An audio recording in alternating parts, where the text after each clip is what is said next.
When I would fire an AIM-9 off of an F-18, the front of that thing had a piece of sensor in there called indium antimonide. And that is supplied almost solely from the People's Republic of China. I just saw an article the other day that went down on a bar graph of all the rare earth metals, and it's 100%, 90%, 89% supplied by the Chinese. I think we have one mine in the United States. There's some in South America, but the fact is the market is cornered, and you can see it being used as a geopolitical hammer. Right up as late as last week. But in just about every weapon system we have, those rare earths are required for magnets, for sensors, for other pieces of kit that make it work. And if we're beholden to someone, especially the PRC, that is not a good strategic position to be in.Hello， 大家好，我是小兰。最近我听到一个俄罗斯媒体的爆料啊，真的是特别有意思。说这个中国要是不卖稀土了，美国那宝贝 F-35战斗机就得趴窝，直接就造不出来了。听着是不是有点神？今天咱们就来扒一扒这个稀土，看它到底有多牛啊！这个稀土它可不是一种土，其实是17种化学元素的总称。名字里带了个稀字，倒不是说它少，而是说它分散它不好找，不好提炼。你别看它不起眼现在的高科技没它还真玩不转。就像你手里的这个智能手机开的那个电动汽车还有这个风力发电机都少不了稀土的功劳。稀土这玩意儿呢，用处大了去了。更别说军事上那更是离不开它呀，像那个隐形材料、雷达系统、导弹制导、卫星通信那都得靠它呀。没了这个稀土那些高科技武器就跟没了魂一样，根本就没法用就拿这个美国那个 F-35战斗机来说，这个一架飞机就得用掉400多公斤的稀土用在哪儿了呢？就用在了它的电子战系统、目标雷达还有飞行控制系统上。没了这些稀土F-35的隐身功能就得打折。这不光是 F-35美国那些战斧、巡航导弹、捕食者无人机还有各种智能炸弹那都得靠这个稀土撑腰就这么说吧，这个稀土就是现代战争里的隐形的英雄，没它先进武器就得歇菜。你可别以为这个稀土它只跟这个打仗有关系，它跟咱这个老百姓的生活那也是息息相关就我刚刚讲的嘛像这个手机屏幕充电的电池LED 灯甚至这个医院里的核磁共振它都离不开稀土。所以要是稀土供应出了问题不光是军工行业要遭殃，咱们老百姓这个日子也得受点影响呢。说到稀土中国在这个全球市场上那是绝对的老大呀。美国地质调查局的数据都说了，全球70%的稀土都是中国产的，加工能力那更厉害占了全球的90%，这可不是1天2天就能做到的是中国几十年努力的结果。以前这个中国的稀土产业其实可没这么风光的，因为那个时候技术不行西方国家还搞技术封锁，咱们只能把这个原矿贱卖到国外，然后你再花这个大价钱买回来这种加工好的稀土产品，我亏大了。但是中国人不服输通过这个自主研发和技术创新硬是把这个稀土开采、冶炼、深加工的全套技术都给掌握了。现在这个中国不仅有资源，还有强大的加工能力，把其他国家都甩了好几条街就说美国加州的芒廷帕斯矿吧，以前那是全球最大的稀土矿，后来因为这个环保成本太高了，没竞争力就关门了。中国就抓住机会一跃成为全球稀土市场的老大。现在中国不光卖原材料，还能加工出高附加值的稀土产品，卖到全世界更重要的是，中国的稀土储量也多，占了全球1/3以上。加上加工技术上的优势成本又低，中国的稀土领域那真的是没对手美国虽然是军事强国，什么啥5代战斗机啦、核潜艇啦、导弹防御系统啦，那技术是牛的不行但是这些高端装备有个致命的弱点，那就是离不开稀土。美国87%的主战装备都得靠中国加工的稀土材料。就说这个 F-35吧，这个一架飞机要用400多公斤的稀土，弗吉尼亚级核潜艇更夸张，要用超过4吨的稀土。听着是不是都有点吓人？关键是这美国的稀土产业它已经不行了。虽然美国也有一些稀土矿比如这个芒廷斯帕矿它也要开工了，但是美国几乎没有稀土的加工能力。挖出来的稀土啊还得送到中国加工，因为稀土加工技术啊实在是太复杂了，这污染又严重，美国人啊不愿意花大价钱搞这个。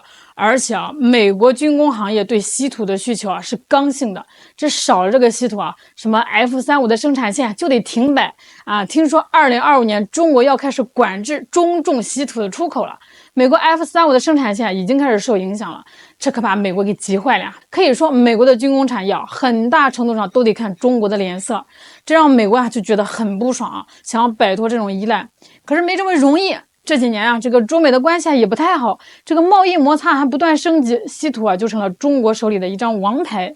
2021年，中国工信部发布了一个稀土管理条例，明确就规定了稀土开采和加工的总量。2025年，中国还计划对7类中重稀土实施出口管制。这不光是针对美国啊，也是为了保护中国的战略资源。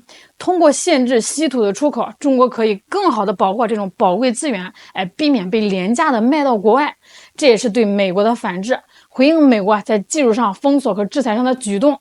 Joe, how long, in your view, do you think the U.S. will have to rely on China for processing? Forever? A long time. I mean, I Like want we're talking one hand counting, or not anywhere in the near term. And to jump off what Graceland just said, they didn't put an export ban or an export control on everything. Like the two most common rare earths are untouched by this, right? So the way I've heard this described from Graceland and from other people in the rare earth space, right, the critical mineral space, is like Chinese policymakers are incredibly sharp. They know the score. They know what impacts what. And when this came out, this export control came out on Friday morning, initially people in the market were saying, oh, whoa, okay, they're going to restrict these, 7 or so rare earth critical minerals. But then what they started realizing was, oh my gosh, this includes like actual magnets. This also includes actual products that are shipped to the United States. And that's when, especially in the defense community, people were calling up and saying, whoa, hold on, this is an interesting shot across the bow. Because you might remember, gallium and germanium had export controls put on back in the fall.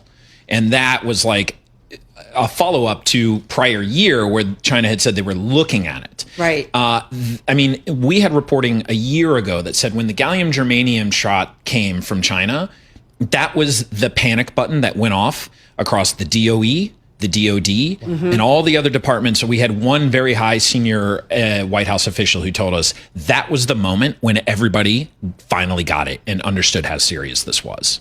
And that was under the Biden administration? Biden administration.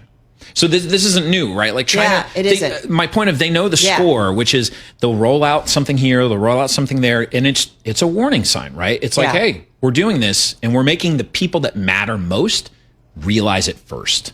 Graceland, contextualize this for us, because in the negotiations between the U.S. and China, which do not exist right now, but will ostensibly have to exist when it comes to resolving this trade war, that's the whole idea here. How important is the card of rare earths?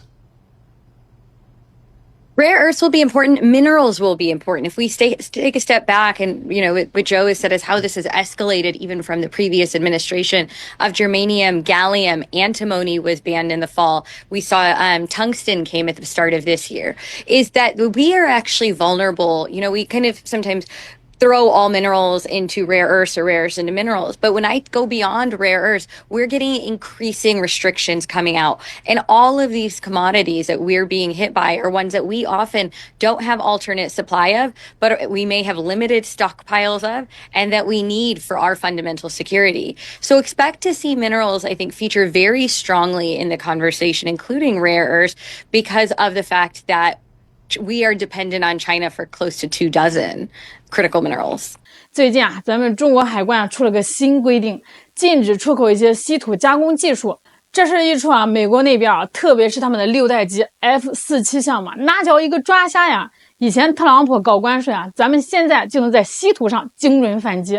今年1季度，咱们对美国稀土出口直接暴跌63%，有些东西啊直接就不卖了。这下美国军工啊傻眼了啊，囤的那点货啊，只够造个原型机，这量产根本就没戏。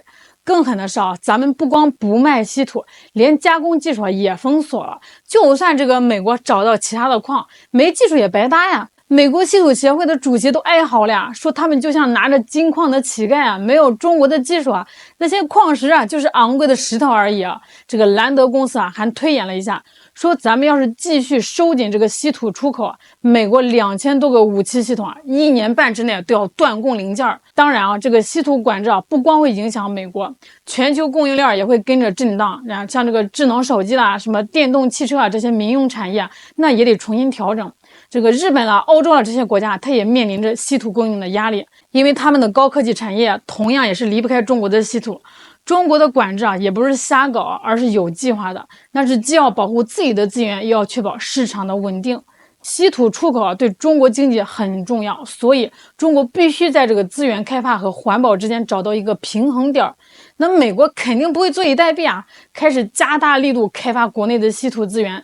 芒廷帕斯矿已经恢复开工了，这个政府还给加工厂建设啊提供资金支持。另外啊，美国还想跟盟友合作，找到这个替代资源，想去中国化，减少对中国稀土的依赖。但是啊，你这些方法短期内啊很难见成效。稀土加工它不仅是需要这个高端技术、先进的设备、专业的人才啊，还伴随着这个污染问题。你就算是跟盟友合作，生产能力也远远满足不了这个美国军工的需求啊。美国技术创新和替代材料的研发也不是1天2天也能搞定的啊，得投入大量的时间和资金。其实美国以前他就尝试过恢复这个稀土产业，但是因为这个成本太高了，技术不行，最后啊都失败了。现在啊被这个中国卡脖子了，美国才意识到这个问题的严重性啊。可惜哦，有点晚了。对这个中国来说啊，这既是一个机会，也是一个挑战。那怎么利用这个稀土在国际上争取更多的话语权，同时平衡资源开发和环保，将决定未来稀土市场的走向。这场较量将影响全球高科技产业的布局啊，咱们就等着看好戏吧。好了，今天就给大家聊到这儿了，我是小懒，记得订阅、点赞、关注哦，感谢您的支持。